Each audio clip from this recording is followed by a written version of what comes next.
koli wa kuma Medre kilwana ya kayore nene oposo sopeme Paseka luana boko Ife mataki hasa wake oye Yani kedu mwembo Ikishi ndoa na madaka Noza nyeko koli wa kuma Medre kilwana ya kayore nene oposo sopeme Paseka luana boko Ife mataki hasa wake oye Yani kedu mwembo Ikishi ndoa na madaka Noza nyeko koli wa kuma Medre kilwana ya kayore nene oposo sopeme Paseka luana boko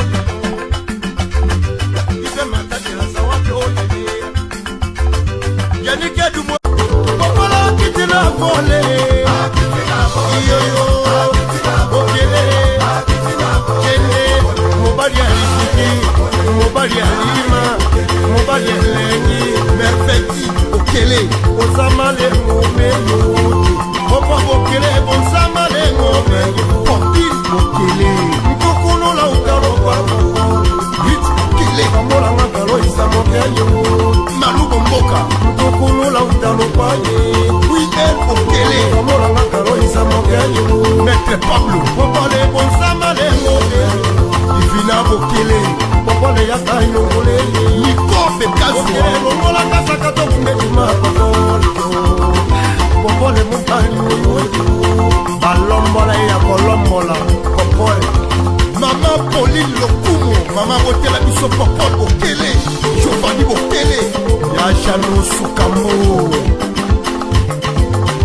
Mwasi ya libala Kosunga kola nyanga mama ya banage Kozama le umeyo Ya Nikelo Umeyo mwachie Umeyo kakeke cheko Nabola kalambo chono amaloleko Namochike mugepembe No chike ye mato komena loso ye chika sango Omaloso imbate malo kademba lukumbalo Paole nenena Nupele mugepembe Deboda koso dona koso Yungo chedo yidaye Unyata koke Utomba kakeni Mupawe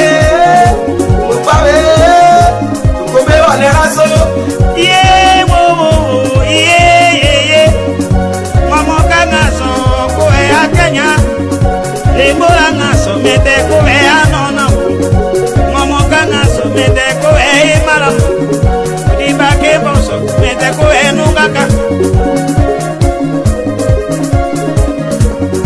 Debarona mama e kumbelo lekiroso Babe handa nyoye osakata bo Debarida nimbi Nkandu ena yanda elimo kongu elimo nkabu yandi wakala iwena yeuyisa uzulo kwa tuka kuna tunavutuka kunzila dumuni tunatuka kuna kunzila ya kongu tunavutuka kembu muyela ilu muyela kabu kongu mfumu wetu isa ela kongu shela genu ambala isolele de partout vous nous suivez.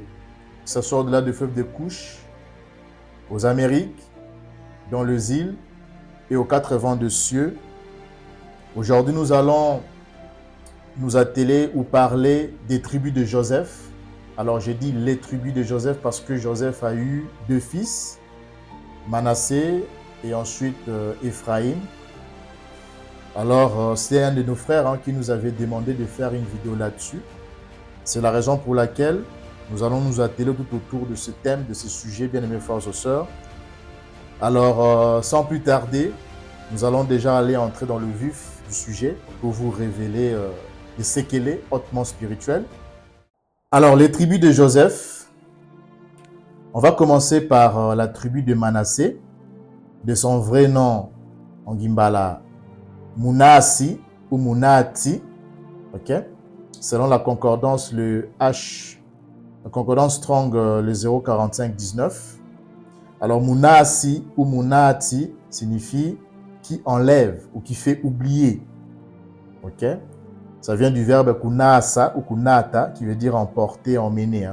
On peut aller lire ça dans le livre de Genèse, donc l'Ensaf Abiloussi, le chapitre 41, le verset 51.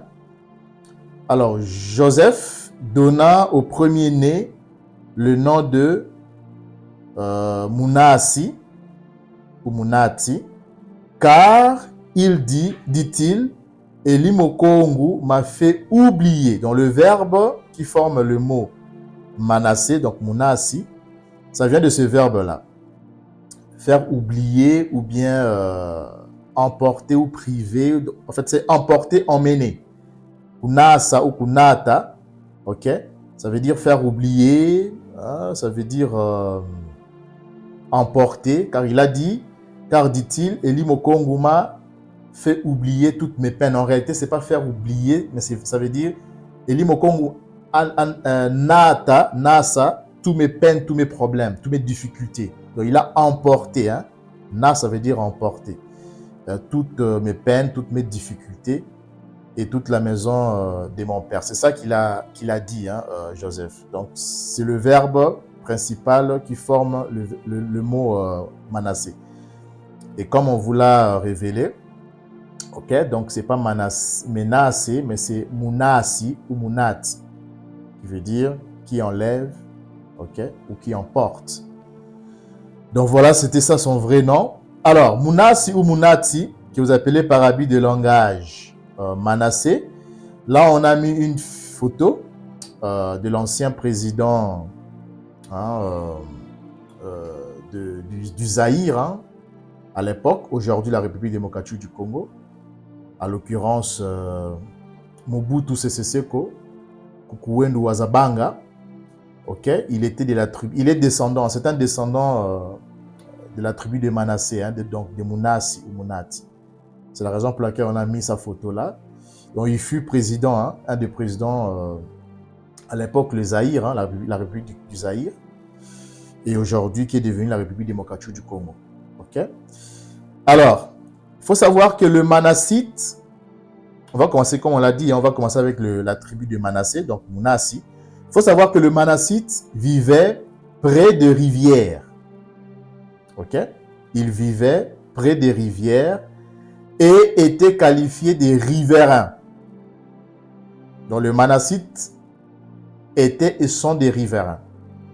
Ok? Ils étaient qualifiés des riverains ou habitant le long des fleuves, comme le Jourdain, dans le livre de Josué, le chapitre 17, le verset 5, on va aller lire ça.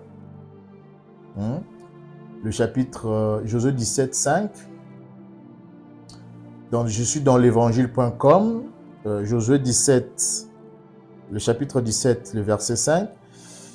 Ici, on parle de territoire échu à la demi-tribu de Manassé, donc Munasi.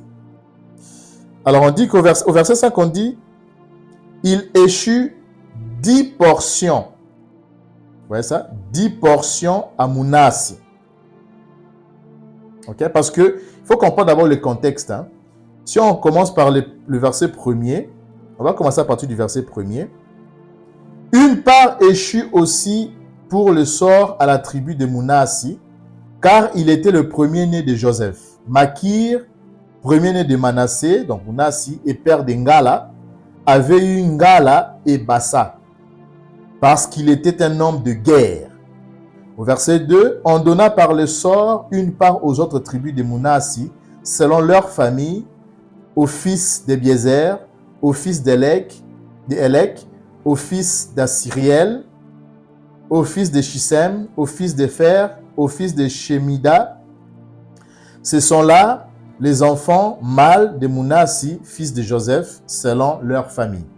Au verset 3, Tseloshad, fils d'Epher, fils d'Engala, fils de Makir, fils de Munasi, n'eut point de fils, mais il y eut des filles dont voici les noms Mashla, Noah, Ogla, Milka et Tirtsa. Au verset 4, elles se présentèrent devant le sacrificateur. Elles se présentèrent devant les sacrificateurs Éléazar devant Josué, parce qu'il faut savoir que Josué était de la tribu d'Ephraïm, ok? Devant Josué, celui qui a succédé à Massa, à Nabi Massa, donc Moïse, devant Josué, fils de Nun, et devant le prince en disant, Yandakongu a commandé à Massa de nous donner un héritage parmi nos frères. Et on leur donna, selon l'ordre de Yandakongu, un héritage parmi les frères de leur père. Et au verset 5, c'est là où c'est ce qui nous intéresse le plus. Il échut 10 portions à Munassi, outre le pays d'Engala et de Bassa, qui est de l'autre côté du Jourdain, donc du fleuve du Jourdain. Donc vous voyez que Munassi était un riverain, c'était des riverains. Ils vivaient aux côtes du fleuve, aux rives du fleuve du Jourdain ou aux côtes du fleuve du Jourdain. Ok? C'est la raison pour laquelle ici nous avons dit que donc le Manassite vivait près des rivières et était qualifié des riverains ou habitant le long de fleuves comme le fleuve Jourdain dans le livre de Josué, le chapitre 17, le verset 5, car leur territoire attribué, bien que vaste, incluait des zones côtières, okay? C'était des côtiers, hein? Des zones côtières et de terres riches en eau. Alors, des versets clés, Josué, le chapitre 17, le verset 11 à 13, dans ces versets-là, il est dit que la tribu de Munassi, Manassé par habit de langage, ainsi que celle d'Éphraïm, a eu du mal à chasser les Cananéens de certaines villes situées dans leur territoire qui étaient proches des rivières ou de fleuves.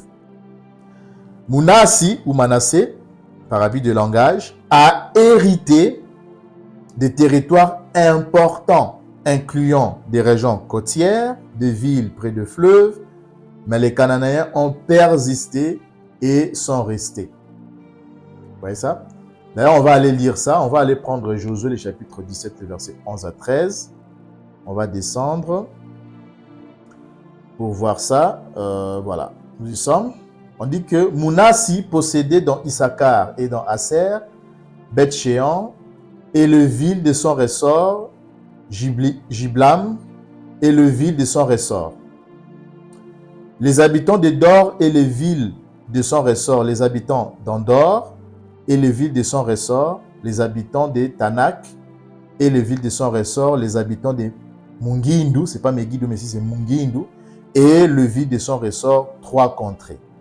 Au verset 12, les fils de Munassi ne purent pas prendre possession de ces villes et les Cananéens voulurent rester dans ce pays. Vous voyez ça? Lorsque les enfants du Solélé furent assez forts, ils assujettirent les Cananéens à un tribut, mais ils ne les chassèrent point. Ok? Alors, on va continuer. On dit que cette situation a causé des frustrations chez les Manassites, qui se plaignaient que leur part n'était pas suffisante, malgré leur grand nombre et leur puissance, car ils n'avaient pas complètement conquis leur héritage, rapporte le livre de Josué, le chapitre 17, le verset 14 à 18, qu'on va aussi aller lire. 14 à 18, voilà, on va faire ceci. On dit que le fils de Joseph parlèrent à Josué et dirent: pourquoi nous as-tu donné en héritage un seul lot, une seule part, tandis que nous formons un peuple nombreux et que Yandakomu nous a bénis jusqu'à présent? Josué leur dit: si vous êtes un peuple nombreux, montez à la forêt et vous la battrez pour vous y faire de la place dans le pays des Phéréziens, des Réphaïm, puisque la montagne d'Éphraïm est trop étroite pour vous. Le fils de Joseph dirent: la montagne ne nous suffira pas, et il y a des chars de fer chez tous les Cananéens qui habitent la vallée, chez eux qui sont à Beth-Shean et dans le vide de son ressort, et chez eux qui sont dans la vallée de Jizreel. Josué dit à la maison de Joseph, à Éphraïm et à Munassi: vous êtes un peuple nombreux, et votre force est grande. Vous n'aurez pas un simple lot, mais vous aurez la montagne, car c'est une forêt que vous abattrez et dont les issues seront à vous. Et vous chasserez les Cananéens malgré leurs chars de fer et malgré leurs forces. Ok? Alors, en résumé, il faut savoir ceci, que le Manassite vivait dans des territoires qui bordaient des cours d'eau, ok, et des régions côtières. On l'a vu, ok, dans Josué, le chapitre 17, le verset 5. Faisant d'eux des habitants des rivières ou des riverains. Mais ils ont eu du mal à expulser totalement les Cananéens locaux, comme le montre le livre de Josué, le chapitre 17, le verset 11 à 13 que nous avons lu précédemment. Alors ici, vous avez une carte d'Issolélé antique au Moyen-Orient et vous voyez très bien, là au milieu, là où je fais passer ma souris, c'est le fleuve du Jourdain. C'est le fleuve Jourdain. Ça est là. Et vous voyez que Manassé, il a hérité des terres des deux côtés du fleuve du Jourdain. Vous voyez ça? Donc, il vivait tout au long du fleuve du Jourdain. Et vous voyez même aussi que Manassé aussi a, c'est-à-dire qu'il vivait aussi le long de la mer Méditerranée. Donc, c'est un peuple qui a toujours vécu le long des rivières, le long de fleuves. Ok? Donc, vous avez là l'illustration, la carte qui montre la configuration géographique à l'époque du Soleil antique au Moyen-Orient. C'est-à-dire les territoires ou les terres qu'ont possédé, qu'ont hérité Mounas, ok? Que vous appelez Manassé par habit de langage. Alors, il faut savoir aussi autre chose que et après plusieurs vagues de migration, après plusieurs vagues de migration des Hébreux en Afrique, les Manassites sont aujourd'hui dispersés en Afrique centrale. D'accord? À l'occurrence, le peuple Ngala. Ce qu'on appelle le peuple Ngala, ce sont des Manassites, Mounassi. On va aller lire ça dans le livre de Josué, le chapitre 17, le verset 1er. Ok, on va monter. Josué, le chapitre 17, le verset 1er. On dit, une part échut aussi pour le sort de la tribu de Mounassi, car il était le premier-né de Joseph. Makir, premier-né de Manassé, et vous voyez qu'est-ce qu'on dit? Père de qui? Ngala. Vous voyez ça? Donc, Mounassi a engendré Makir, et Makir était le père de Ngala. Donc, Makir engendra Ngala, et il engendra aussi Bassa. Ok? On dit que père de Ngala, donc Makir, père de Ngala, avait eu Ngala et Bassa parce qu'il était un homme de guerre. Vous voyez ça? Donc, le Ngala, c'est la descendance de Mounassi, que vous appelez Manassé par habit de langage. On va aussi aller prendre une autre écriture, le livre de Nombres, le chapitre 26, les versets 28 à 30. Nombre 26, 28 à 30. On dit, fils de Joseph, selon leur famille, Mounassi et Ephraïm. Fils de Manassé, vous voyez, de Makir, descend la famille des Makirites. Makir engendra Ngala, et de Ngala descend la famille des Ngaladites. Donc des Bangala. Ils descendent de Ngala, qui est leur ancêtre éponyme. On dit, voici le fils d'Ngala, Jézer, de qui descend la famille des Jézérites, Élec, la famille des Élékites. Vous voyez ça? Alors, donc vous voyez que les Manassites sont aujourd'hui dispersés en Afrique centrale. À l'occurrence, le peuple Ngala, comprenant les clans ou ethnies suivants. 1. Les Bobangi, dans la province de l'Équateur, en République démocratique du Congo. 2. Les Mbunza, les Ngombe, les Poto les Doko, les Mondonga, les Pakabete, ou Boa, on appelle ça les Boa, et les Bozoki, qui constituent la majorité dans la province de la Mongala, en République démocratique du Congo. Ensuite, les Mbandi, okay, les Mbandi, les Mbaka, les Libinza, dans les provinces du Nord Ubangi et Sud Ubangi, toujours en République démocratique du Congo. Numéro 3, les Mboshi, les Bobangi, le Kouyou, en République du Congo, hein, dans le Congo-Brazzaville. Vous avez aussi des Bobangi là-bas, les Mboshi et le Kouyou. Ensuite, numéro 4, les Mbandi, okay, les Mbaka, etc., en République centrafricaine. Hein. Il y a des Mbandi et des Mbaka là-bas. Numéro 5, les Douala. Okay? Les Douala, les Bassa, qu'on a lu, hein, parce que souvenez-vous, dans Josué, le chapitre 17, le verset 1er qu'on a lu précédemment, on a vu que Makir engendra Ngala et Bassa. Donc, Ngala et Bassa, ce sont des frères. Okay? Ce sont des Manassites. Donc, les Douala, et d'ailleurs, même les Douala aussi, hein, les Douala, les Bakoko, ce sont des Ngala aussi. Et d'ailleurs, même dans l'histoire de migration, c'est-à-dire que quand vous posez une question à un Douala, hein, il va vous dire que selon l'histoire de leur origine, ils disent qu'ils viennent de la République démocratique du Congo. Donc, leurs ancêtres provenaient de la République démocratique du Congo.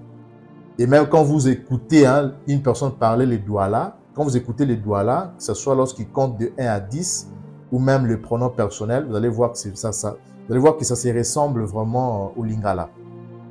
Okay? Donc, ce sont des Ngala. Donc, vous avez, et ce sont aussi des riverains, hein, au Cameroun. Hein. Donc, les Douala, les Bassa, qu'on appelle des Sawa, hein, ils sont dans le groupe Sawa. Donc, Sawa qui veut dire les littoral, hein, littoral ou bien la côte. Hein. Donc, voilà. Dans les Douala, le Bassa, donc vous avez Josué, chapitre 17, le verset 1er, donc avec la concordance, le H13, 16. Vous avez aussi les Bakoko, etc., au Cameroun, qui font partie, hein, comme je l'ai dit ici, et font partie du groupe Sawa. Sawa qui signifie littoral ou côte. Ok? Une culture liée à l'eau. Ok? C'est une culture liée à l'eau, en particulier autour de fleuves Sanaga, Wuri, etc. Vous voyez ça? Donc, ce sont ces ethnies-là, ces tribus-là qu'on appelle Ngala. Ok? Ce sont des Manassites. Alors, il faut savoir que l'ancêtre éponyme des Douala s'appelait Ewale. Ewale Mbedi. Hein? Quand vous posez la question aux Douala, ils vont vous dire que leur ancêtre éponyme, hein, s'appelait Ewale Mbedi. Ok? Et même le mot Douala vient de Doula Ewale. Hein? Doula Ewale, Dou Ewale, c'est devenu Douala. Donc Dou Ewale, Douala. Donc ça vient de ces mots-là. Doula Ewale. Dou qui veut dire embouchure. L'embouchure. Ewale, qui est l'ancêtre éponyme des Douala, est peut-être une déformation du mot Lingala Ebale. Et ça, vous allez lire ça dans le livre de Josué, le chapitre 8, le verset 30. On peut aller lire ça. Josué 8, le chapitre 8, le verset 30. On dit, alors Josué bâtit un autel à Yandakongu, Elimu Maïsolele, donc le Dieu d'Israël, sur le mont Ebale. Ok? C'est le mont Ebale. Sur le mont Ebale. Ebale, même si on prend aussi le verset 33, hein, on va prendre aussi le verset 33. On dit que tout Israël, tout Isolélé, ses anciens, ses officiers, ses juges, s'éteignaient des deux côtés de l'arche et devant les sacrificateurs, les Lévites qui portaient l'arche de l'alliance de Yandakongu.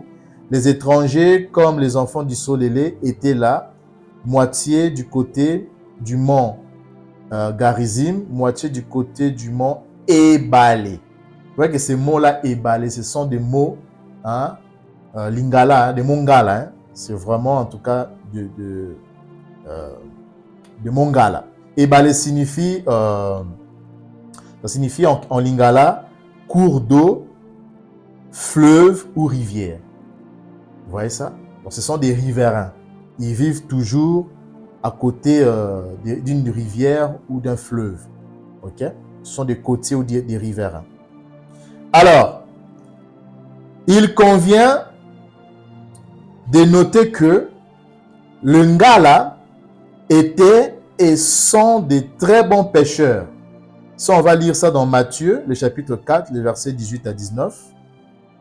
On va aller prendre Matthieu 4, le chapitre 17 à 19, ou 18 à 19. Dès ce moment, Isaïe a commencé à prêcher et à dire, « Répentez-vous, car le royaume des cieux est proche. » Comme il marchait, vous voyez ça, il marchait le long de la mer. Ce n'est pas Galilée, mais c'est Ngali. On va vous le montrer après. Hein. Donc, le long de la mer de Ngali. Ok, ces mots-là, ça se prononce Ngali. Ce n'est pas Galilée, mais c'est Ngali. Il vit deux frères, Simon, appelés Pierre et André, son frère, qui jetaient un filet dans la mer, car ils étaient des pêcheurs. Vous voyez ça? Donc, il leur dit, suivez-moi, je vous ferai pêcheurs d'hommes. Vous voyez ça? Donc, les Ngala étaient et sont de très bons pêcheurs.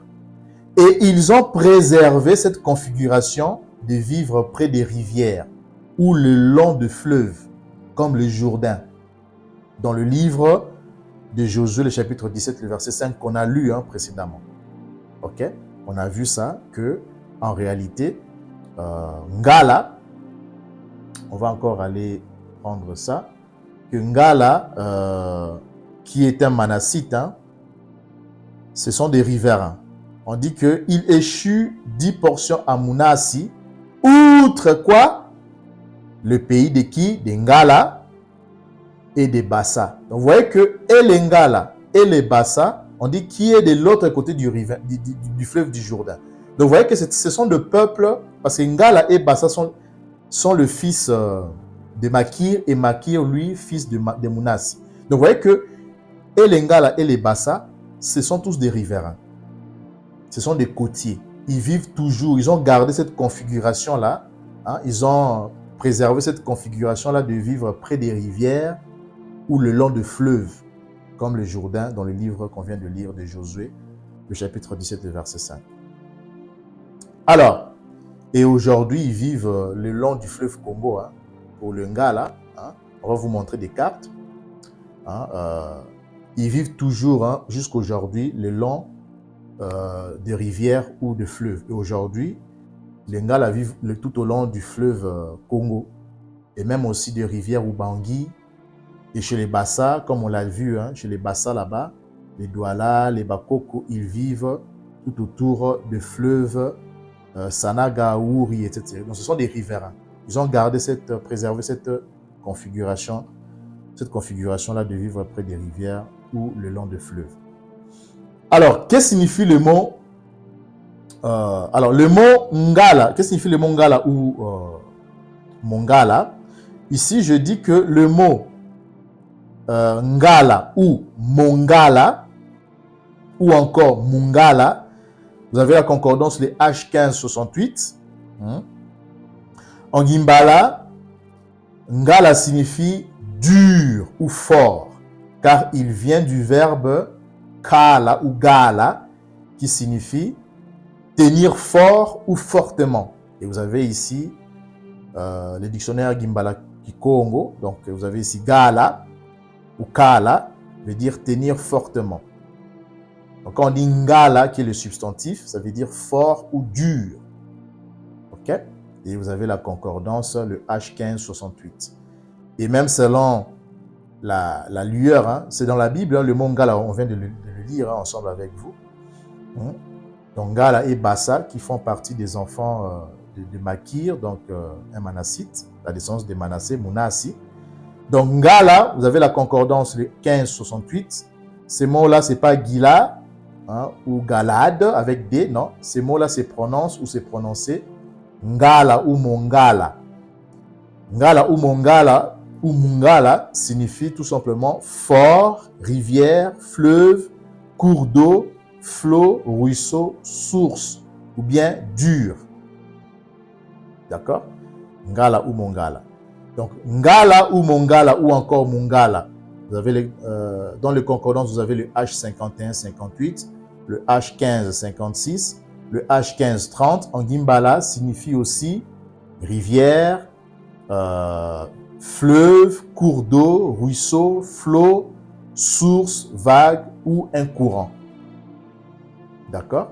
Ou un courant. Et on va voir aussi d'autres, on va les voir aussi dans les dictionnaires Gimbala Kikongo. Vous voyez ici Ngala, Unkala, veut dire quoi? Flot. Ça est là. Vous voyez ça? Donc flot. Or, le synonyme d'un flot, c'est quoi? C'est une rivière, c'est un fleuve, c'est un cours d'eau. Donc Ngala, Unkala, veut dire flot, rivière, cours d'eau. Et vous avez aussi ça dans la Bible. Ok? Ici, vous avez le mot, vous avez la concordance, le H51-58. Donc, c'est pas Nakal, mais c'est Nkala ou Ngala, qui signifie quoi? Rivière, cours d'eau, ruisseau, fleuve. Donc, Ngala ou Mongala. Ok? Ensuite, la concordance, selon la concordance le 15-30, Ngala, ok? Ou Mongala signifie quoi? Flot. D'ailleurs, on l'a même aussi retrouvé, hein? Flot ou une vague. Hein? Donc, source, une vague ou flot. Qu'on a vu dans le dictionnaire Gimbala Kikongo. Hein? Vous voyez ici, Ngala ou Nkala veut dire quoi? Flot, ok? Ou vague. C'est là, flot, vague. Ok? Et vous les retrouvez dans vos Bibles. Flot, vague ou source. Donc, c'est Ngala. Ngala ou Mongala. Ok? Donc, voilà. Donc, autre chose à savoir, c'est que Galu ou Ngalu ou encore Ngali qui a donné Galilée, okay? Donc le mot Galilée qui est un abus de langage se prononce Ngali. On peut aussi les lire Ngalu ou Galu. Ok? Dans les concordances sont le G, dans la concordance en grec, hein, en Koine, le G10 56, le H15, concordance en hébreu, le H15 51 et aussi le H15 50 en Gimbala. Ngali ou Ngalu signifie cercle, anneau, roue, char, chariot ou charrette. D'ailleurs, quand on a fait même une vidéo sur, je me rappelle encore, c'était sur les Hébreux ont du pouvoir. Hein, on vous a en parlé hein, du mot Galu, Kalu, hein, ou même aussi Kumbi, Likumbi, qui veut dire un chariot. Donc, on peut aussi dire Ngali. Donc, Ngali ou Ngalu ou Kalu signifie quoi? Vous voyez ici, donc, cercle, anneau, roue, char, charrette. OK? Donc, c'est ça, ce que signifie le mot Ngali ou Ngalu, qui a donné Galilée. Ça ne se prononce pas Galilée, mais ça se prononce Ngali. OK? Alors, on continue. Et ici, vous avez... ça se trouve dans la Bible. Hein. Donc, Ngali ou Ngalu, ok, signifie cercle, anneau, roue, char, chariot, charrette, qu'on a même retrouvé dans les dictionnaires Gimbala Kikongo. Hein. Donc, c'est ce mot-là qui a donné Galilée. Donc, Galilée, c'est un abus de langage. Ce n'est pas Galilée, mais c'est Ngali. Okay? Ngali ou Ngalu, qui signifie cercle, anneau, roue, char, chariot ou charrette. Ok? Vous avez encore une autre concordance, donc le H1550. Donc Ngali, Ngalu ou Ngali. Anneau, vous voyez ici, anneau, cercle, roue, char, chariot, charrette. Ok? Ça veut dire anneau. Ok? Donc Ngali veut dire anneau. Ok? Donc, bien aimés frères et sœurs, Ngali, Galilée par abus de langage, était une ville ou village qui appartenait principalement aux tribus des Zaboulon et des Nephtali, Et ce mot a été bien conservé, car on retrouve le village Ngali dans le territoire de Lissala, province de la Mongala, en République démocratique du Congo. Et oui, ok. Ce mot Ngali, comme vous pouvez le voir dans l'illustration ici dans la carte, ici nous avons la République démocratique du Congo, et ici en rouge vous avez le village ou la ville de Ngali. Donc le village Ngali, que vous appelez dans la Bible Galilée, c'est ça, Ngali, qui veut dire anneau, hein, cercle, char, roue, charrette, tout ça. Ces mots-là ont été préservés et vous les retrouvez dans la province de la Mongala. Ok? Et dans la province de la Mongala, il y a des Ngala qui y habitent, dans la tribu des Manassé, Mounassi. Donc il y a des Manassites ici. Ils ont gardé ces mots-là, ils l'ont préservé. Ok? Donc Ngali est là, okay, comme vous pouvez le voir. On retrouve aussi ces mots-là sous forme de Ngali Wale, Ngali Djobu, etc. etc.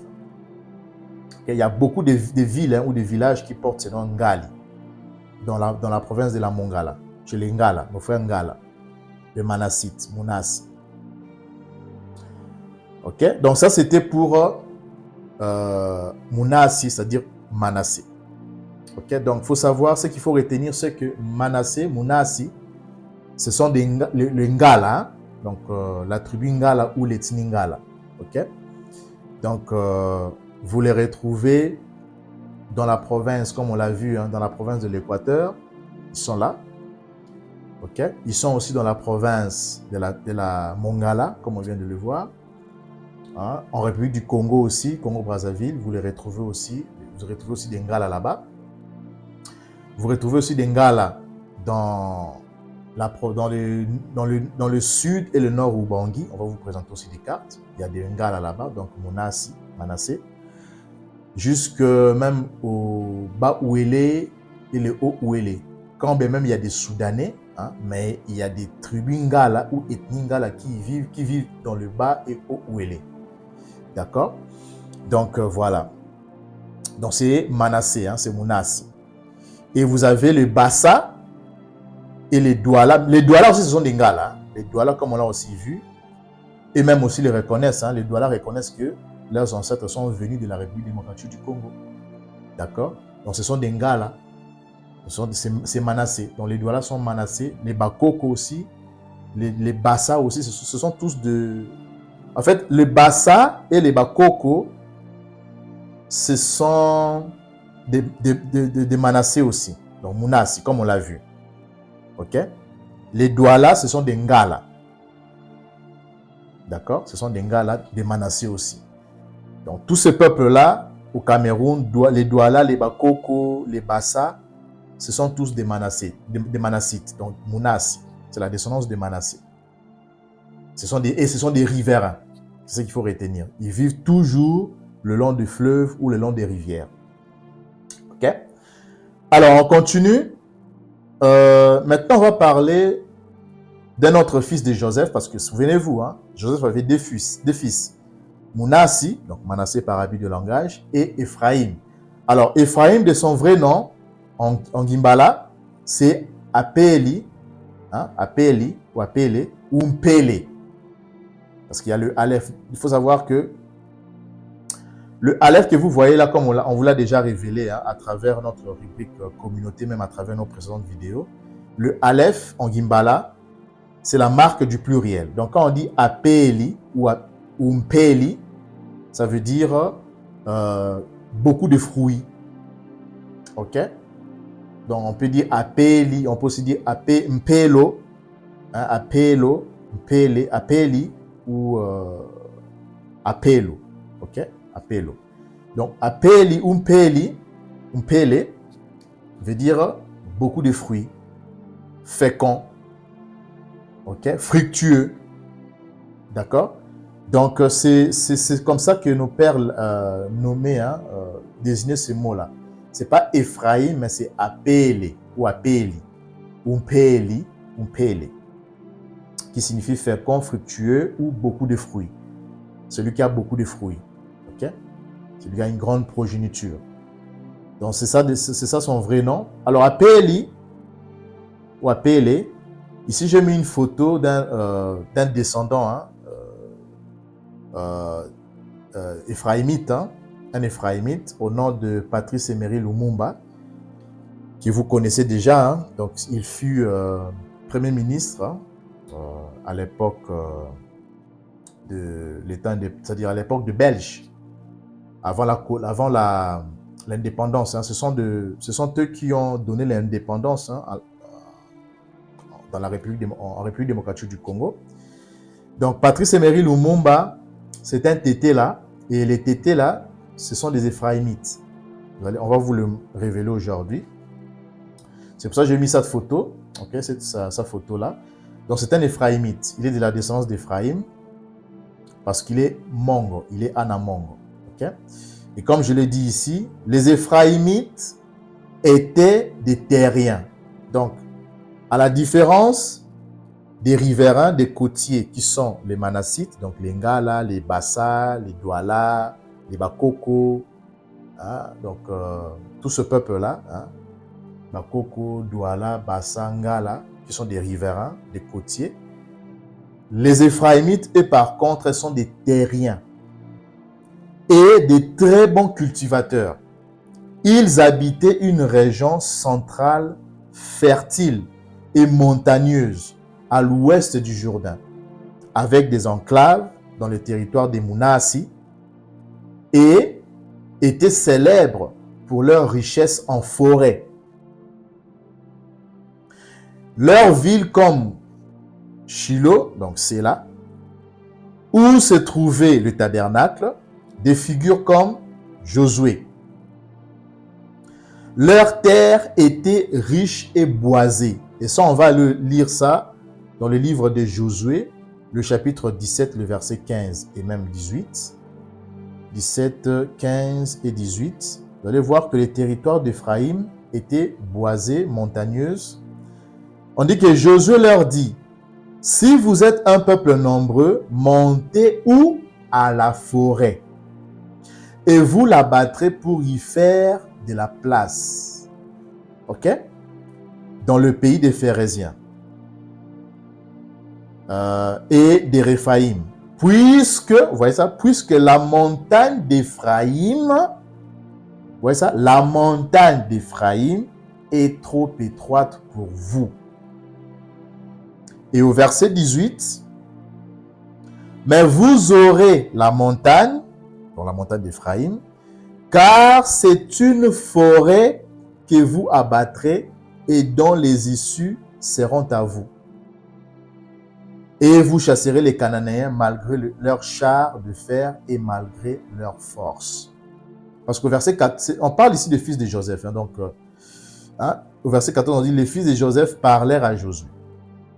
Donc, Josué leur dit que si vous êtes un peuple nombreux, montez à la forêt et vous la battrez. Vous allez abattre des arbres de bois pour y faire de la place dans le pays des Phérésiens des Réphaïm, puisque la montagne d'Éphraïm est trop étroite pour vous. Donc, vous voyez que les Éphraïmites, c'était à la différence des Manassites, hein, ils étaient des terriens, les Éphraïmites, et des très bons cultivateurs. Donc, ils habitaient une région centrale fertile et montagneuse à l'ouest du Jourdain, avec des enclaves dans les territoires de Manassé. Et ils étaient célèbres pour leur richesse en forêt. On vient de le lire ensemble avec vous. Leur ville comme Shiloh, où se trouvait le tabernacle, des figures comme Josué, leur terre était riche et boisée. On vient de le lire dans le livre de Josué, le chapitre 17, le verset 15. Josué 17, le chapitre 17, le verset 18. Et même aussi dans 2 Samuel, on va aller lire ça, 2 Samuel, le chapitre 18, le verset 6 à 8. On va aller prendre 2 Samuel, le chapitre 18, le verset 6 à 8. On dit que le peuple sortit dans le champ à la rencontre du Solélé. Et la bataille eut lieu dans quoi? La forêt d'Éphraïm. Ouais. Dans Josué 17, on a lu la montagne d'Éphraïm, okay, où il y a des forêts, dans cette montagne-là. Et ici encore, on nous confirme, on dit que le peuple est sorti dans le champ à la rencontre du Solélé, à et la bataille eut lieu dans la forêt d'Éphraïm. Donc vous voyez que Éphraïm vit toujours au milieu des forêts, au milieu de plateaux, de montagnes, de collines. Vous voyez ça? Et on dit que là, le peuple du Sol fut battu par les serviteurs de Doda, donc de David, et il y eut en ce jour une grande défaite de 20 000 hommes. Les combats s'étendit sur toute la contrée et la forêt, donc la forêt d'Éphraïm, dévora plus de peuple ce jour-là que le paix n'en dévora. Donc Éphraïm, ok, les Éphraïmites, ce sont des terriens. Et ils vivent au milieu de forêts, ok, et leur terre est toujours riche et boisée. On vient de le voir ensemble. Josué 17, 15, 17, 18 et 2 Samuel 18, 6 à 8. Ok. Alors, localisation et territoire. Région centrale. Les Éphraïmites occupaient une partie stratégique de Canaan, au centre du futur royaume du Soleil. Ces frontières étaient limitées au nord par Manassi, au sud par Benyamin et Dani. Donc vous appelez Dan, ok, Arabie de langage. Relief. Alors comment était le relief des Éphraïmites? On dit le relief était principalement montagneux. On l'a lu, hein? Donc les reliefs des Éphraïmites étaient principalement montagneux. Donc il y avait des montagnes. Ils vivaient autour des montagnes, hein, sur le plateau, des collines, sur des montagnes, mais très fertile et boisé. Et on l'a lu dans Josué, le chapitre 17, le verset 15, Josué 17, le chapitre 17, le verset 18, et aussi dans 2 Samuel, le chapitre 18, le verset 6 à 8. Alors, des points clés bibliques, origine, Éphraïm, donc Apéli, ou Apéli, était le fils de Joseph, adopté par Jacob, Yakaba, et sa tribu reçut une place importante. Vous voyez ça? Il faut savoir que le premier-né de Joseph, c'était Manassé. Ensuite est venu, donc Mounassi, ensuite est venu Apéli. Et Apéli, lorsque Jacob, Yakaba, est venu en Égypte, avant sa mort, lors de la bénédiction, il a béni le fils de Joseph. Mais il a mis en avant, on va lire ça, hein, il y a des versets qui en parlent. Il faut savoir que Jacob a mis en avant Apéli, hein, Apéli. Il a mis Apéli avant Mounassi. Ok? Oui. Et il a dit que, voilà, même si Manassé était un grand peuple, serait un grand peuple, mais son cadet, c'est-à-dire son petit frère, hein, pas son cadet, mais son petit frère, sera plus grand que lui. Et il a mis Apéli devant Mounassi. D'accord? C'est la raison pour laquelle vous voyez que lorsqu'on parle des tribus du Nord, Apéli, que vous appelez Ephraim par habit de langage, est toujours le chef de file, hein, du royaume du Nord. Alors, on continue. Je disais, dans Origine, Apéli était le fils de Joseph, adopté par Jacob, et sa tribu reçut une place importante. Alors, les villes importantes d'Apéli, c'était quoi? Shissem, ville de refuge, Séla, que vous appelez Shiloh par habit de langage, où les tabernacles furent établis, étaient sur leur territoire. Personnages notables, vous avez Josué, c'était un Éphraïmite, dirigea Isolélé. Vous avez aussi la prophétesse Déborah, habité dans leur région. Alors, le nom Éphraïm, donc Apéli, lui-même évoque la productivité agricole. Joseph a nommé son second fils ainsi en disant « Elimoko m'a rendu fécond, fructueux dans le pays de mon affliction ». Ça, on va lire ça dans Genèse, chapitre 41, le verset 52. On va aller prendre ça. Genèse 51, D'ailleurs, vous connaissez ça. Hein? Bon, c'est pas quelque chose de nouveau. 41. Ici, nous avons 49. Bon, on peut prendre ça. Hein? On peut lire ça ensemble. 41, 52. On va aller... Ah, d'ailleurs, j'avais ça hein, tout au début, là. J'ai perdu de vue. On va aller prendre ça ici. Donc, 41, 52, voilà. 52, il me semble là.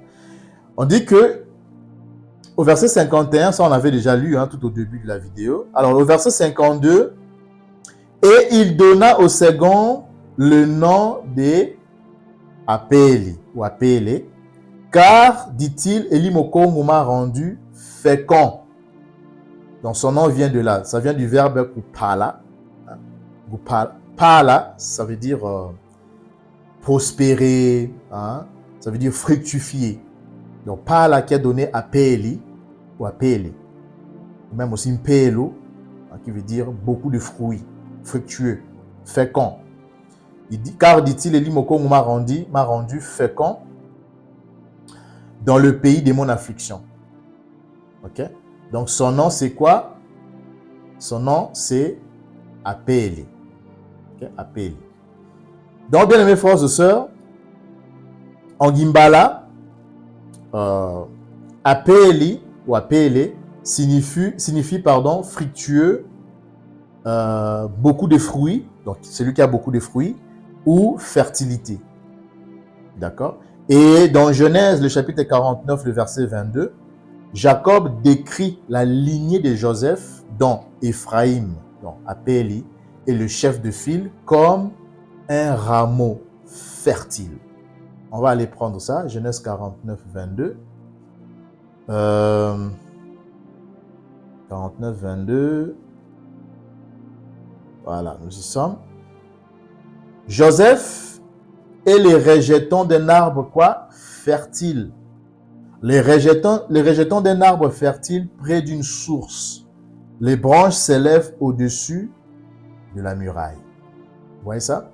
Donc, Jacob décrit la lignée de Joseph, dont Apéli est le chef de file, comme un rameau fertile, planté près d'une source dont les branches s'élèvent au-dessus de murs. Et selon Deutéronome, le chapitre 33, le verset 13 à 17, Nabi Massa, donc Massa bénit aussi les territoires de Joseph avec le meilleur produit du ciel, la rosée et les richesses de la terre et de ce qu'elle renferme. On va aussi aller prendre ça, Deutéronome 33. On va prendre le verset 13 à 17. 13 à 17. Commençons d'abord par le verset 13. Alors, sur Joseph, voici ce que Nabi Massa dit sur Joseph.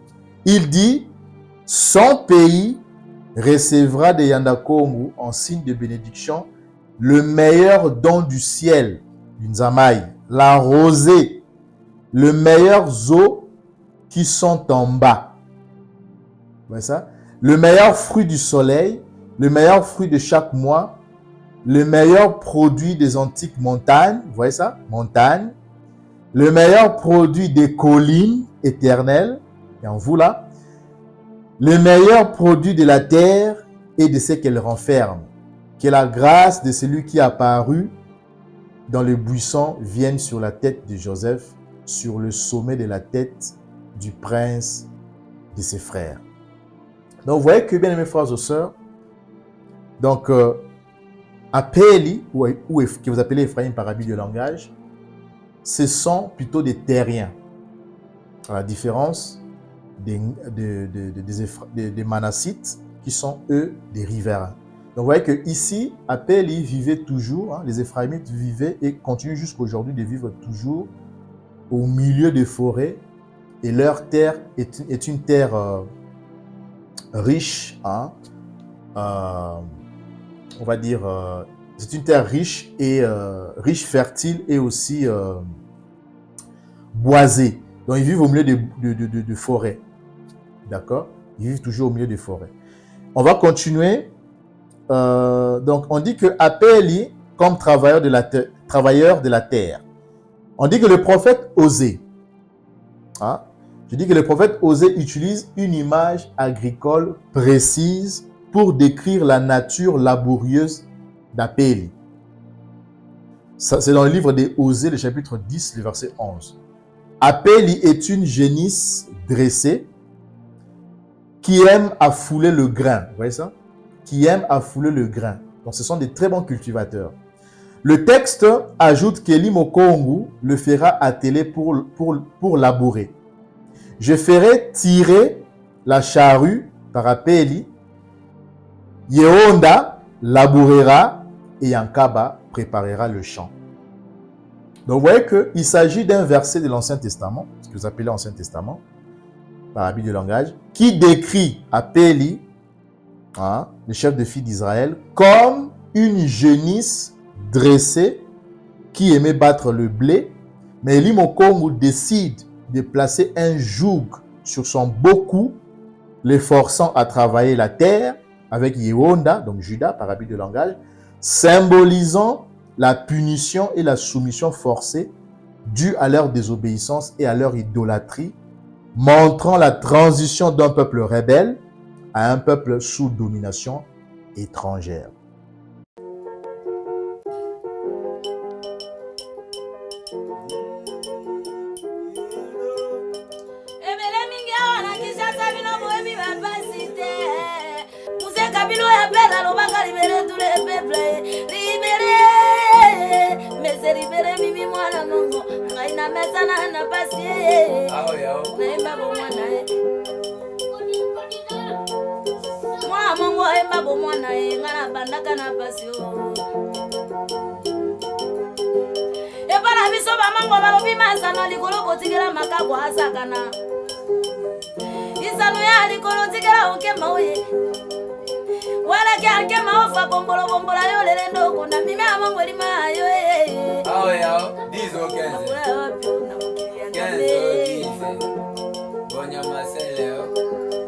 Mboka na ngai bakutu esitinga atanga klasi lolifa lokalite na ngai ya bato ise na kate ya komine ya bakutu mungala na ngai ya twapa ebalenga mimi amango na kokita na komine kembeli mboka ya bise mwaseringa na bise toningana na Kinshasa libale komanga mopa mwasa matanzete ya manga ne kwatala peli bale koma probleme mwasa matanzete ya mungu ya nikofo etumba nzolele Nazani ni oye Nasepela kakobala mono kwa mboka nanga Ngana sepela kana bala nafika kamono kwa mboka nanga Balo bela serira ngana kimae kanga pona ye Balo bela ruaza munda ngana kimae kanga pona ye Eloko nini oyo ya bolingo ya ngae lero se kobondela kaboye Nalembili bala ye Ngana lembili bala ye Bali akingando na bona ne basepeli bienga bango bale nyama Mokolonga ndo aliaka mutu na se amayuki bila kulila Epana bakongo balela na kikongo ba mama munu kiadio Lela na soile ba mama mina kufoye Tuye kolela na kingombe ba mama mbina kuyo Okatola balobina bokatole tumbango ya losolie Batwafe mole mangai na kolela motindo kani Mimi amongo alelina kimongo etumbango ya so wabinanga Batetela balelina kitetela ba mama dinyambofo Ona kotetela ke mafumbe Mama dinyambofo Et plusieurs vagues de migration, après plusieurs vagues de migration des Hébreux en Afrique, les Éphraïmites sont aujourd'hui dispersés en Afrique centrale. À l'occurrence, le peuple Mongo, ou en d'autres termes, qu'on appelle aussi les Anamongo, hein, les Anamongo, comprenant le clan ou ethnie suivant. Vous avez, premièrement, les Ekonda, ce sont des Mongo, les Mbole, les Ndegese, les Nkutu, les Bongandu, hein, les Nkole, les Sengele, hein, les Sengele, les Nkusu, les Yassa, etc., dans la province de la Chuapa, en République démocratique du Congo. Et d'ailleurs, cette tribu-là, Yassa, ça c'est même dans le nom, ils ont même gardé le nom de leur patriarche Joseph, parce que Joseph aussi s'appelait Yassa. Hein. Le mot Joseph, ça vient de ce verbe-là, hein, Yassa. Hein. Les Yassa, Joseph aussi s'appelait Yassa. Okay? Donc vous avez les Yassa, ils ont gardé le nom de leur patriarche. Donc vous avez les Ekonda, les Mbole, les Ndegese, les Nkutu, les Bongandu, les Nkole, les Sengele, les Nkusu, les Yassa, tout ça. La liste n'est pas exhaustive, etc. Et ils sont majoritaires, hein, les Mongo ou les Anamongo sont majoritaires dans la province de la Chuapa en République démocratique du Congo.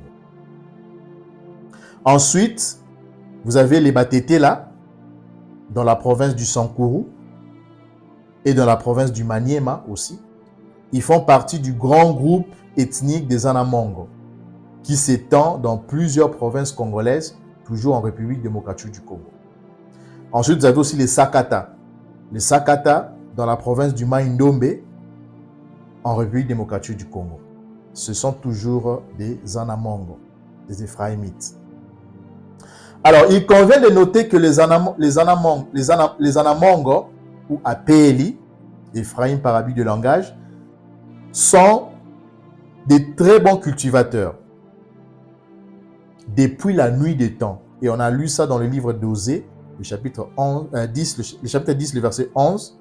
Donc, ils ont bien préservé cette pratique agricole et cette configuration, hein, de vivre au milieu de forêts et de terres boisées. On a lu ça dans Josué, le chapitre 17, le verset 15, Josué, le chapitre 17, le verset 18, et même aussi dans 2 Samuel, le chapitre 18, le verset 6 à 8. Alors, l'origine du mot Mongo. Hein? Il faut savoir que, quand bien même, parce que selon le dire des Mongo, ils disent que ils descendent d'un ancêtre au nom de Mongo, qui s'appelait Mongo. Mais vous savez que chaque nom a une signification chez nous. Ok? D'où vient ce mot-là, Mongo? L'origine du mot Mongo. Il faut savoir que Mongo, hein, était l'ancêtre éponyme de ce peuple. D'où Anamongo, qui signifie les enfants des Mongo. Donc quand on dit Anamongo, Ana veut dire les enfants. Et on peut le voir ici. J'ai mis une illustration ici, une photo du dictionnaire Gimbala. Hein, ça, c'est d'après le dictionnaire Mbala français.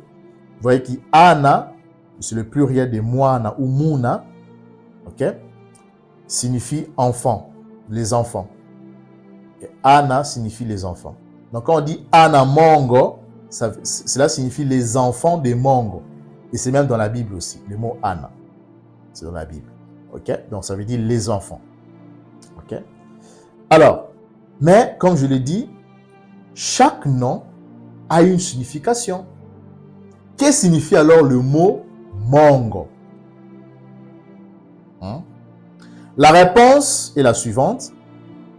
À l'exception d'être un nom d'un patriarche, le mot Mongo signifie en Gimbala, ok? Le mot Mongo signifie en Gimbala colline, montagne, plateau ou hauteur. On peut le voir ici dans les dictionnaires Gimbala Gikongo. Donc Mongo, hein, au pluriel Myongo, signifie quoi? Montagne, colline, montée, hauteur. Donc le plateau, ceux qui vivent au-dessus, sur un plateau, sur une montagne, sur une colline, comme l'attestent aussi les Saintes Écritures, que les Ephraimites vivaient sur des montagnes, sur des forêts, sur des hauteurs, sur de collines. Ok? À la différence de leurs frères les Manassites, que eux vivaient, hein, qui eux vivaient sur, c'est-à-dire le long de fleuves, hein, c'était des riverains.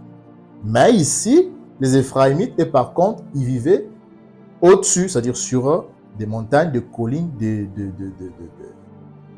forêts, au milieu de forêts. D'accord? Donc le mot Mongo signifie en Gimbala colline, montagne, plateau ou hauteur. Ok?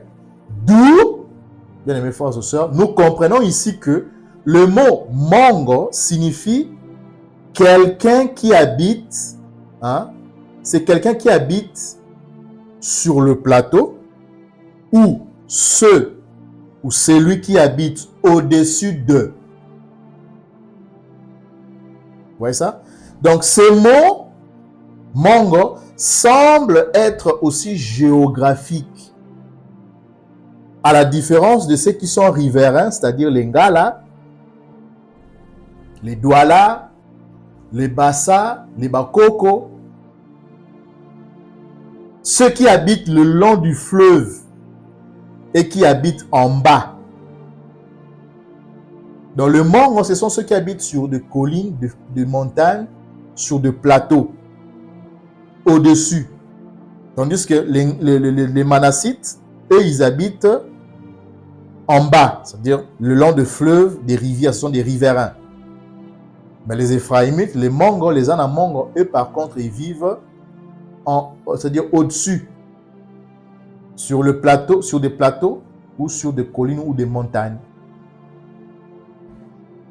D'accord? Donc, quand on a un fleuve ou l'océan, il y en a qui peuvent être en terre basse, ok? Et il y en a qui peuvent être en terre haute. Alors, ceux qui sont en terre haute seront désignés des Mongo. Donc, les gens qui habitent sur le plateau, sur la montagne ou sur la colline, ce sont des Mongo. Donc, quand on dit Mongo, ce sont des gens qui habitent sur le plateau, sur la montagne ou sur la colline. Et ceci correspond parfaitement avec la configuration géographique qu'avaient les Éphraïmites en Israël antique au Moyen-Orient, car ils habitaient une région fertile, montagneuse et boisée, à l'ouest du Jourdain, du fleuve du Jourdain. Et on a lu ça dans Josué, le chapitre 17, le verset 15, Josué, le chapitre 17, le verset 18, et dans 2 Samuel, le chapitre 18, le verset 6 à 8. Conclusion, le peuple Mongo ou les Anamongo est un groupe majoritaire de la République démocratique du Congo et représente 35% de la population congolaise. Ils occupent 31% de la superficie du pays. Donc vous voyez qu'ils sont, c'est l'ethnie ou la tribu la plus nombreuse en République démocratique du Congo. Vous voyez ça? Et ceci est la confirmation des Saintes Écritures, de la prophétie de Yankaba dans le livre de Genèse, le chapitre 48, les versets 13 à 20, que nous allons maintenant aller lire. Allons-y prendre le Tsafabilousi, le chapitre 48, les versets 13 à 20. On va lire. Puis Joseph le prit tous deux, à Péli, de sa main droite, à la gauche de Yankaba, donc Israël, et Manassé, donc Mounassi, de sa main gauche à la droite de Yankaba, Isolélé, et il le fit approcher de lui, donc de son père, Yankaba, Jacob par habit de langage. Isolélé ou Yankaba étendit sa main droite et la posa sur la tête d'Apéli, qui était le plus jeune, et il posa sa main gauche sur la tête de Mounassi. Ce fut avec intention qu'il posa ses mains ainsi, car Mounassi était le premier-né. Il bénit Joseph et dit, Kelimo Kongo, en présence duquel ont marché mes pères, Abala et Iseka, Kelimo Kongo qui m'a conduit depuis que j'existe jusqu'à ce jour, que l'ange qui m'a délivré de tout mal bénisse ses enfants, qu'ils soient appelés de mon nom et du nom de mes pères, Abala, Iseka, et qu'ils multiplient en abondance au milieu du pays. Verset 17. Joseph vit avec de plaisir que son père posait sa main droite sur la tête d'Apéli. Il saisit la main de son père pour la détourner de dessus la tête d'Apéli et la diriger sur celle de Mounas. Et Joseph dit à son père, pas ainsi, mon père, car celui-ci est le premier-né. Pose ta main droite sur sa tête. Au verset 19, son père refusa. Donc Yankaba refusa et dit, je le sais, mon fils, je le sais. Lui aussi, donc Mounassi aussi, deviendra un peuple. Lui aussi sera grand. Mais son frère cadet, Apéli, ou Apélé, sera plus grand que lui. Vous voyez ça? Sera plus grand que lui. Et sa postérité deviendra une multitude de nations. Donc, Yankaba, que vous appelez Jacob par habit de langage, a béni Apéli en disant que Apéli sera un peuple plus nombreux que son frère Mounassi, les Manassites. Dans les Éphraïmites, selon la prophétie de Yankaba, c'est accompli. C'est un grand peuple. C'est le peuple le plus nombreux en Afrique centrale, en République démocratique du Congo. Le peuple le plus nombreux. Et au verset 20,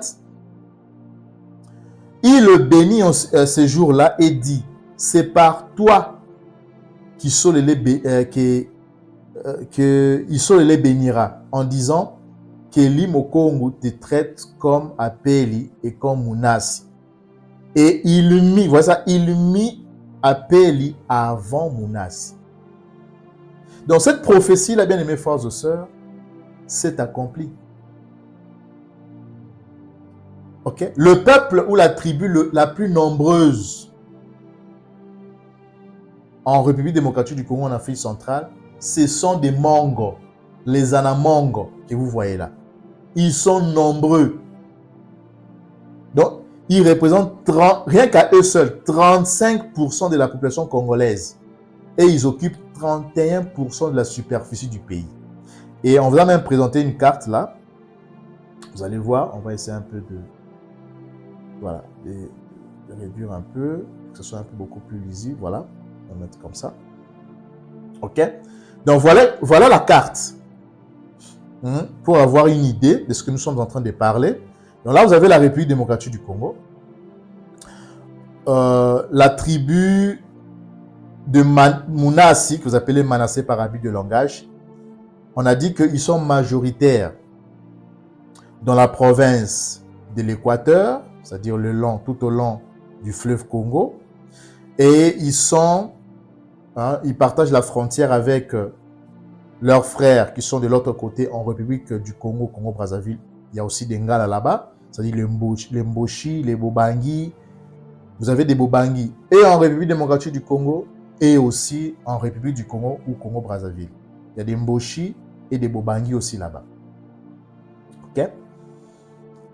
Donc vous avez Manassé aussi en République du Congo et vous avez Manassé dans la province de l'Équateur, dont les Bobangi qui sont majoritaires. Vous avez aussi Manassé au Cameroun. C'est la raison pour laquelle vous voyez que j'ai mis aussi Manassé là. C'est le Cameroun. Vous avez Manassé là, donc c'est-à-dire les Bakoko, les Bassa, les Douala, c'est Manassé aussi. Ok? C'est Mounassi. Donc ce sont des riverains, des côtiers. Ils font partie du groupe Sawa. Ok? On vous a aussi en parlé. Vous avez aussi Manassé dans la province de la Mongala. Manassé aussi, il y a des Ngala aussi dans la province de la Mongala.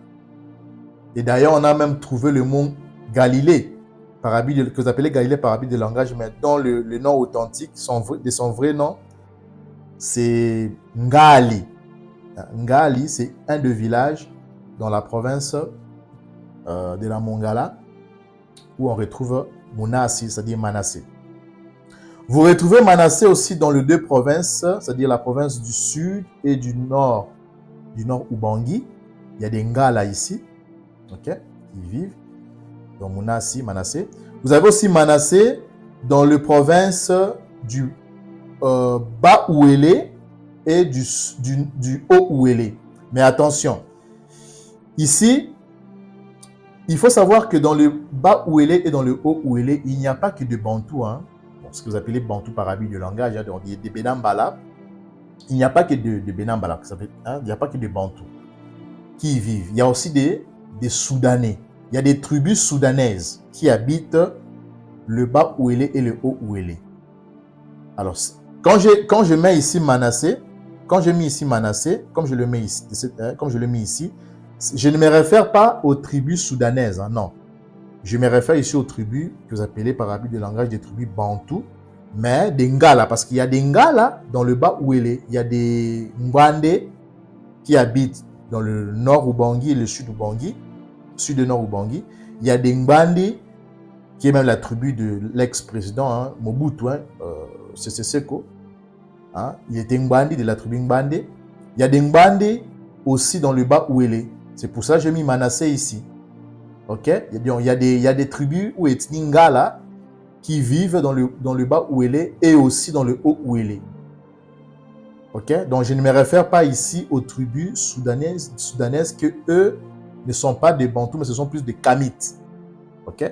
Donc Manassé ici se réfère aux tribus ou ethnies Ngala qui vivent dans ces deux provinces-là, du bas Ouélé et du haut Ouélé.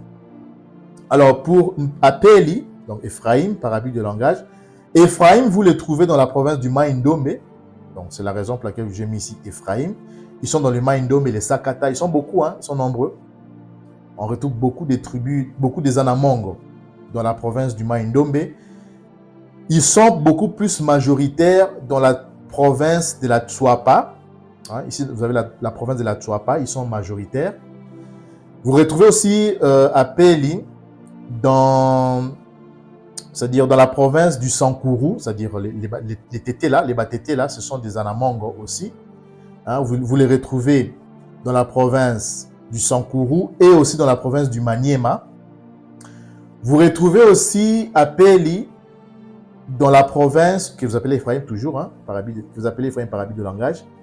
Apeli aussi se retrouve dans la province de la Chopo, anciennement appelée la province de Kisangani. Hein.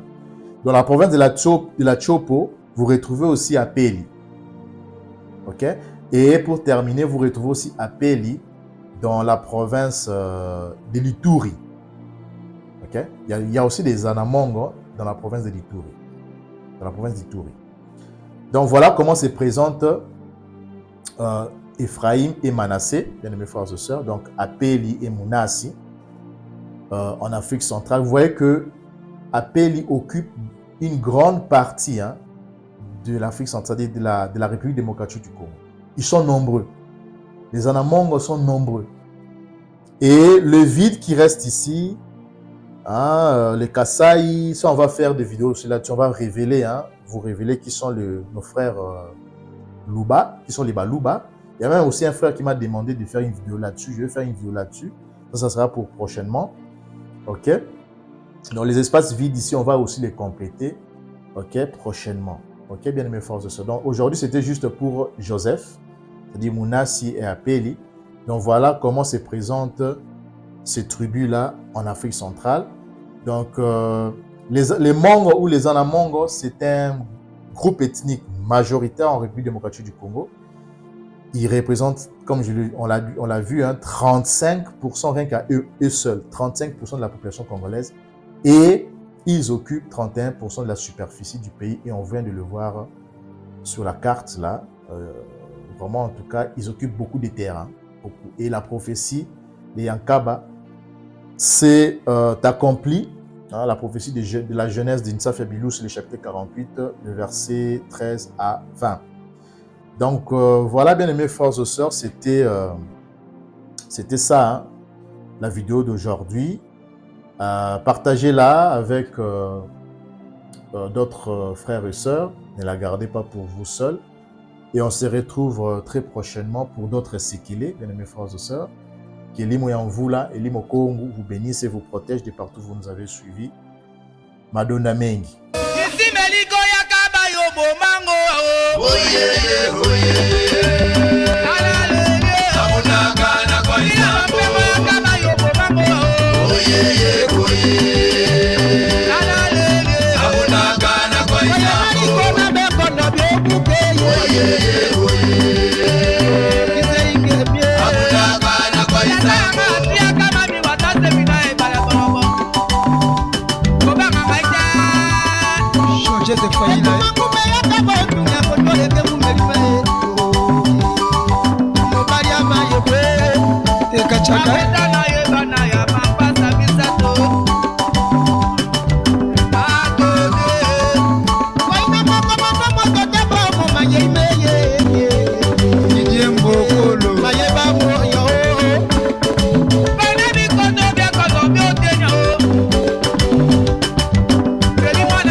ye de adu fase o de la baba se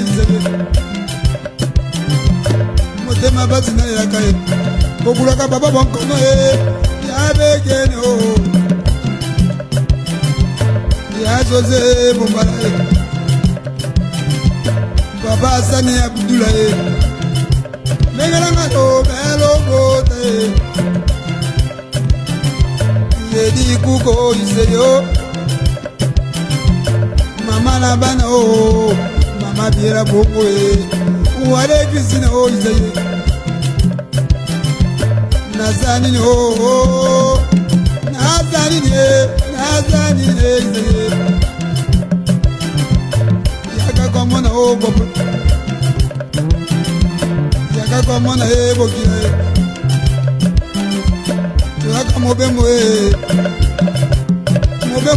na tea moyo Malembe na tea mbula Ise indoroko Ise indo teme Bangu pema mwana Ndo warobyo ba mama be Bare ngola mama be you know Ma bebe bo mama Omoni via Moko biko wele da wele Banome bagwa kieta byo banone Kolale banome bagwa kieta byo banone Mama ba mangwero montole myo boki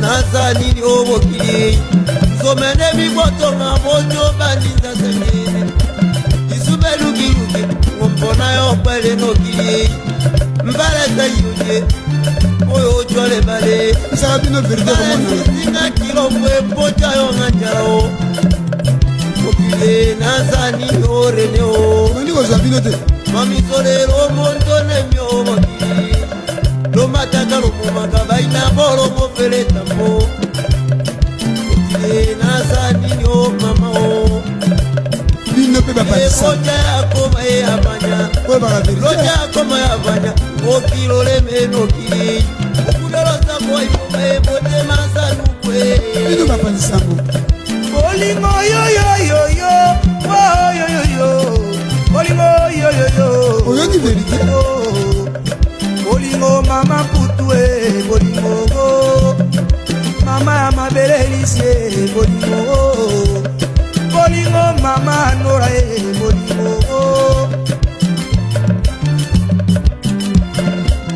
Bolingo esali thermometre Ekomanda ekokita Disheri moko lula moko langa Disheri moko tola Bolingo yo lelie Bolingo go Masazeli maya boato Akene bazonde bayo Namaloba kama ye Bolingo go Namaloba kama ye Bolingo go Mwokile mbanga taba Ekene pa ezonge bayo Nakolela na lelie Mokiye Tura tura Yo wela yo nanani yo Na la vie pole pole yo Bolingo president Kilombo yo nde motema naka Ye yo lelie Bolingo Bino ba verite